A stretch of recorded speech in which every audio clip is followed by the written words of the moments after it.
Այո, բարձրագույն դատական խորհուրդը, որը կոչված էր լինելու Վահանը դատավորների երաշխավորելու այդ անկախությունը, այսօր նրանց ճնշող մահակի է վերածվել։ Ու ամփոփելով տեսեք ինչպիսի իրողություն է, հա, շատ կարևոր մեջբերում Տիկին Սողոյանը արեց երդվյալ ատենակալների ինստիտուտներին։ Այստեղ երևի թե քննարկենք ոչ թե դրա նպատակահարմարությունը, որովհետև երկրորդ մի կողմ թողնենք, հա, որ այն ավելի շատ հարիր է անգլոսաքսոնական իրավական ընտանիքին, որպես կանոն ռոմանա-գերմանական իրավական ընտանիքում այն խառը ձևով է օգտագործվել, որպես կանոն մեր բնույթի փոքր պետություններում ավելի քիչ ցանկալի է, որտեղ սոցիալական կապերը շատ ավելի սերտ են եւ այլն եւ ոչ կառավարելի։ Այստեղ ինչու է այս ինստիտուտը մեջբերում, այս հարցադրումը բարձրացնենք, իսկ այդ հարցադրման պատասխանը ինձ համար ակներև է, որովհետև չունեն ուրիշ առաջարկելիք սահմանադրական փոփոխության համար, չկա որևէ լուրջ ինստիտուցիոնալ առաջարկելիք, որը կհիմնավորի մեր սահմանադրության փոփոխության այս գործընթացը, ու եկեք հենց սահմանադրությունը քննարկման առարկա դարձնենք, որովհետև մեր իրավական անվտանգության ամենալրջագույն խնդիրը այսօր այդտեղ է զետեղվում, մեր հիմնադիր փաստաթղթերից հրաժարումը արտաքին սպառնալիքի ներքո,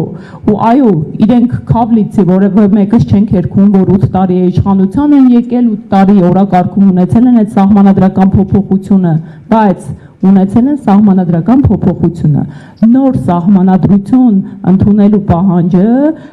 Ադրբեջանի նախագահի հանրային պահանջին է երկրորդել, եւ իրենք իսկ արդեն այս 8 տարիների ընթացքում կա վարչապետի որոշում, որով սահմանվում են ժամկետներ, աշխատակարգ սահմանադրական բարեփոխումների արդեն 2 անգամ ձևավորված խորհուրդների,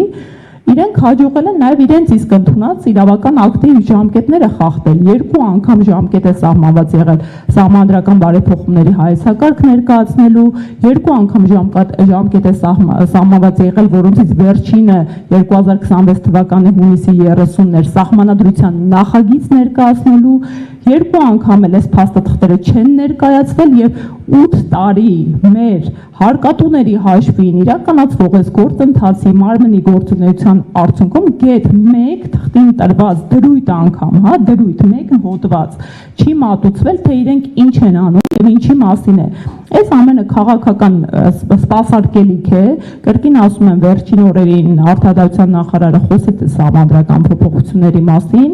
ու ընդամենը 2 ինստիտուտի մասին է բարձրաձայնել էլի դատական իշխանության համատեքստում, որը լրացուցիչ մտահոգությունների տեղիք է տվել, օրինակ, ասում են բարձրագույն դատական խորհրդի ձևավորումը պետք է բացառեն այժմ ներկայիս կարգավորումը նախատեսում է նրանցից 5-ը նշանակվում են ազգային ժողովի կողմից, 5-ը դատանների ընդհանուր ժողովի կողմից, պետք է բացառեն դատանների ընդհանուր ժողովը եւ բոլոր 10-ն էլ անմիջական մանդատը կիրառելու նպատակով նշանակվեն խորհրդարանի կողմից։ Իսկ ինչու խորհրդարանի կողմից, որպեսզի կրկին միակենտրոնացնեն միասնական մեկ քաղաքական ուժի կողմից ձևավորվեն, ինչպես օրինակ իրենք անգամ 50% ձայն չհավաքած քաղաքական ուժ լինելով, անգամ մեր բնակության ընտրական իրավունք ունեցող քաղաքացիների ձայների 1/3-ը չստացած քաղաքական ուժ լինելով, գալիս միանձնյա միայն իրենց քաղաքական ուժի կողմից խորհրդարանում ընդունում են կառավարության ծրագիր եւ իրենց թույլ են տալիս հռչակել 4-րդ հանրապետություն։ Սա իրապես հակաժողովրդավարական, ապազգային ու հակաիրավական գործընթացներ են ու իրապես